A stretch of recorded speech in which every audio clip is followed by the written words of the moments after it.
अस्सलाम वालेकुम दोस्तों। आज सुबह उठ गया था, मैं सुबह का शूट नहीं करा अल्हम्दुलिल्लाह। मैं अपने रूम से 10 किलोमीटर दूर आया हुआ हूँ। पोचमपल्ली बोल के है यहाँ पे। ये विल्लास है, विल्लास की बहुत बड़ी सोसाइटी है दोस्तों। एक विल्ला पे आया मैं यहाँ पे, जहाँ पे सैम्पल कलेक्शन करना था मेरे को सीनियर सिटीजन्स का। ये इन लोगों की प्राइवेसी, इन लोगों की लाइफ देख के हैरान हो रहा हूँ मैं। हैरान इन द सेंस किस लेवल पे अपने आप को सिक्योर करे हुए हैं इन लोग, जो भी मेहनतें करके। यहाँ पे कम से कम 1000 विल्लास है। मेरा विला न मैं विला में 200 विला में गया था मैं। 1000 विल्लास है। एंट्री होने से पहले 500 किलोमीटर एंट्री होने से 500 मीटर्स पहले अपनी सब चेकिंग होती जो भी है, और अपने बारे में पूछते, फ़ोटो लेते, सब करते। ये कोई नई चीज़ नहीं है, बस मैं बता रहा हूँ इसलिए कि एक लेवल पे जाने के बाद इंसान अपनी लाइफ को किस लेवल पे सिक्योर कर लेगा। तो मैं मेरे रूम से 10 किलोमीटर आया हुआ हूँ, कोई आवाज़ नहीं, पुकारा नहीं, पूरी रोड है अंदर तक। हाफ़ किलोमीटर पहले एंट्री है, चेकिंग के बगैर अंदर नहीं जा सकते, अप्रूवल होना पड़ता। ये सब सोसाइटी है, ये। तो ऐसी ज़िंदगी गुजार रहे हैं यहाँ पे लोग, हाँ, जो कि बहुत हाई लेवल पे सिक्योर है अपने आप को। तो बस ये बोलना था कि मेरा व्लॉग स्टार्ट हो गया। सुबह निकला मैं 6 बजे घर से। अब मैं जा रहा हूँ यहाँ से। इनका तो सैंपल ले लिया, फिर अब 1 घंटे के बाद फिर आना है मेरे को यहाँ पे पोस्ट लाइन लेने के वास्ते। बने रहिए, मैं दिखाऊंगा आगे इंशाल्लाह। ये है दोस्तों जो भी है माहौल यहाँ का। ये सीनियर सिटीजन्स बैठे हुए हैं, वॉकिंग कर रहे हैं अंदर। ये पार्क है, ये सब सोसाइटी के अंदर है। अभी सोसाइटी का गेट एग्जिट बाहर है। ये देखो बच्चों के लिए स्विमिंग पूल है, अभी अंदर तक बहुत है। अपने को अब एग्जिट मारना है यहाँ से। यहाँ पे है अंदर, यहाँ से बाहर जाना है अपने को।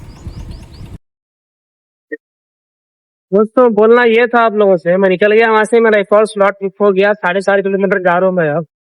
तो जो सिटीजन्स के पास मैं लिया, अब जो सीनियर थे, 70 साल के हस्बैंड है, वाइफ भी कुछ क्रॉस 70 है, दोनों ही है पूरे रूम में, पूरे विला में उनके। उनका मैं सैंपल लिया, बोला मैडम आप जल्दी से नाश्ता कर लो। बोले तो बनाना पड़ता, बना के करता हूँ बस। मैं पूछा मैडम आपकी एज इतनी हो गई, आप भी बनाते क्या? तो बोले क्या करेंगे बेटा, अब हम दोनों ही हैं। हमारा लड़का था जिसकी डेथ हो गई, और हमारी फाइनेंशियल इनकम कुछ है नहीं दूसरी, खोल के बोल रहे। तो बहुत अमीर लोग आए दोस्तों, जहाँ पे अब मैं दिखा नहीं सकते उनका विला। बहुत बहुत अमीर लोग आए। बोलना ये था मेरा मकसद, क्योंकि अब उनके बच्चे के मरने की वजह कुछ भी हो सकती। अगर उसकी वजह कुछ ऐसी अननेसेसरी है जिससे वो मर गया, तो देखो परेशानी किसको हो रही?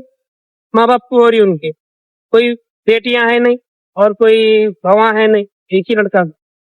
तो आप लोग अपनी जिंदगी को किसी ऐसी चीजों में डाल के खराब मत करो जिससे आप तो चले जाते भाई, चलो आप चले जाते, तो फिजिकली आपको सुकून मिल जाता, मर जाते तो खैर कोई तो करेंगे भी नहीं। बस मैं ये बताना चाह रहा हूँ, करो मत ऐसा अपनी जिंदगियों के साथ।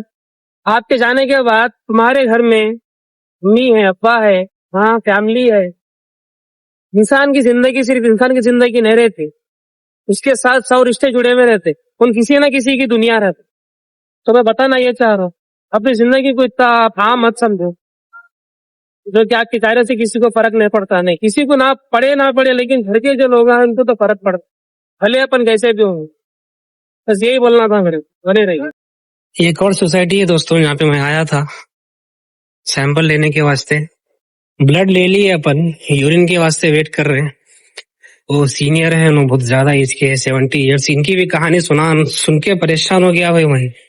कैसे कैसे एक्सपीरियंस हो रहे हैं जिंदगी में बाहर आने के बाद। उन डॉक्टर है, साइकेट्रिस्ट है, 60 ईयर्स फील्ड में दे दिए।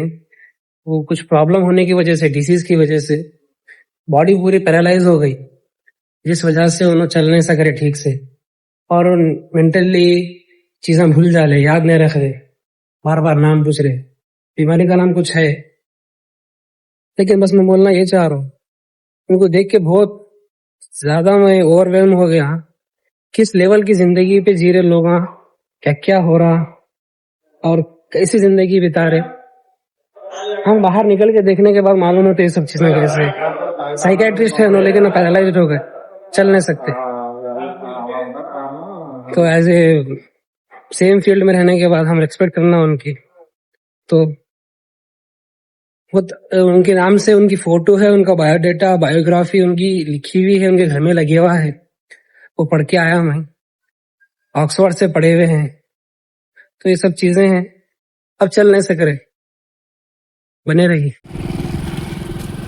दोस्तों। ये हमारी अब एंट्री हो गई वही विला में जो सुबह में मैं आया था।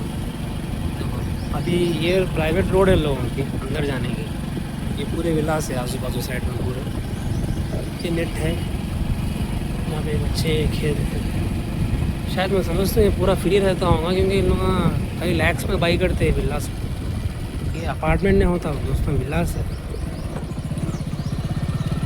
तो 500 मीटर दूर पे एंट्री होती।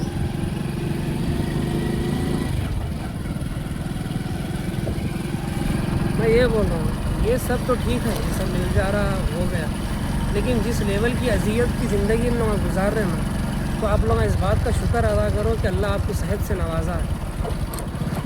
आप रोटी भी खा सकते, चटनी भी खा सकते, इन लोगों के पास अरबों रुपए, लोग कुछ नहीं खा सकते, मालूम ना। तो अल्लाह की सबसे बड़ी नेमतों में से एक नेमत सेहत है, जो हमारे को दिया हुआ है, इसके शुक्रगुजार रहना चाहिए।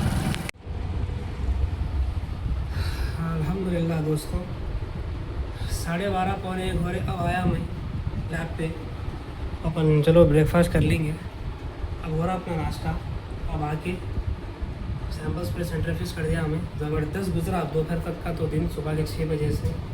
देखेंगे आगे का दिन क्या गुजरता। धूप तो आज, कल गए थे हम लोग, कल 34 थी, एक पेशेंट के घर पे गए थे, आज कितनी है कि नहीं मालूम, होंगी आज 34 35 होंगे। तो ज़बरदस्त भूख लग रही, खाना खा लेंगे, मुमकिन रहा तो थोड़ी देर सो जाएंगे, नहीं बोले तो फिर जो है देखेंगे, बने रहिए दोस्तों। 5 बज रहे, असर पड़ लेगा, अब सीधा अपन रूम में जाना है। और आज रात में कुछ बाहर जाने का प्लान है मेरा, तालिब के साथ, जो भी एक है जो वो चीज़ बोल नहीं सकते, तो वो जाएंगे इंशाल्लाह। उन्हें तक अगर थोड़ी नींद हुई तो ठीक, नहीं तो कुछ काम रहा तो कर लेंगे। अल्हम्दुलिल्लाह अच्छा गुजरा आज का दिन। 3 बजे के बाद से तो मैं लैब में था, टेस्टा परफॉर्म हो गए, टेस्टा में अपन TRF भी कर दिए। अल्हम्दुलिल्लाह अच्छा गुजर रहा। बस यूट्यूब पे सपोर्ट करो, सब्सक्राइब करो मेरे को। फिर एक ब्लॉग आने वाला इंशाल्लाह, मैं भी डाल दूँगा एडिट करके जल्द से जल्द। और सपोर्ट करो, खुश रहो, आबाद रहो, खाओ टाइम पे, नींद करो। और जो भी चीज़ें मैं बताया दोनों के सिटीजन्स के बारे में, तो अजियतनाक ज़िंदगी है। मौत को खाली बदनाम करते हैं, ज़िंदगी तो अजियत देती है अपनी। आपके पीछे एक दुनिया चल रही किसी की, मौत को अपन यूँ ही बदनाम कर दे रहे, अजियत तो ज़िंदगी दे रही। उन लोगों के पास सब कुछ है, लेकिन कोई नहीं है चाहने वाला, रहने वाला। तो जो भी तुम्हारी ज़िंदगियों में है, उनके हाथ थाम के रहो, अच्छे रहो, खुश रहो, खुदा को याद करो, नाउम्मीद न कहो, मायूसी कुफ्र है। अल्लाह पे भरोसा करो, यकीन रखो, इंशाल्लाह सब ठीक होता है। ये वक्त है, सिर्फ सब लोगों का बुरा वक्त नहीं टिका, अच्छा वक्त नहीं टिका, हमारा भी बुरा है, चले जाते। बस ज़्यादा ज्ञान देना है नहीं। अल्लाह हाफिज़, दुआओं में याद रखो, सपोर्ट करो, सब्सक्राइब करो। और आज रात में इंशाल्लाह 7-8 बजे तक मैं ब्लॉग डाल दूँगा। अल्लाह हाफिज़।